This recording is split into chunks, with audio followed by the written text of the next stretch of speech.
এরকম অনেকগুলা তুমি তোমার স্বপ্ন লিখে রাখবা যে, এবং এই সবগুলা স্বপ্ন সত্যি হবে পড়াশোনার মাধ্যমে। তখন দেখবা তুমি পড়াশোনার মানে খুঁজে পাবা, তোমার কাছে স্বপ্নটা হচ্ছে অনেক বড় মনে হবে।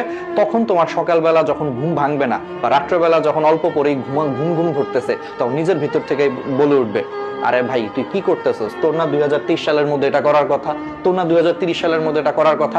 এটা করতে গেলে তুই ভাই এখন জাগ, এখন পর, দেখবো অটোমেটিক নিজের ভিতরে হচ্ছে এটা আগুন জ্বলে উঠতেছে এবং তোমার ঘুম কিন্তু চলে গেছে। তোমার হাতে 5 সেকেন্ড সময় আছে। ধরো তুমি আজকে অ্যালার্ম দিছো যে তুমি ঠিক ভোর 6টায় উঠবা, ভোর 5টায় উঠবা।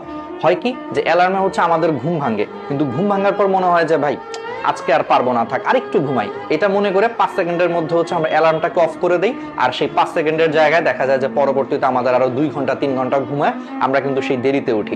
এই জন্য সবসময় মনে রাখবা, তোমার হাতে ডিসিশন নেওয়ার জন্য মাত্র 5 সেকেন্ড আছে। যখন তোমার অ্যালার্ম বাজবে, ঘুম ভাঙছে, তুমি যদি 5 সেকেন্ডের মধ্যে নিজেকে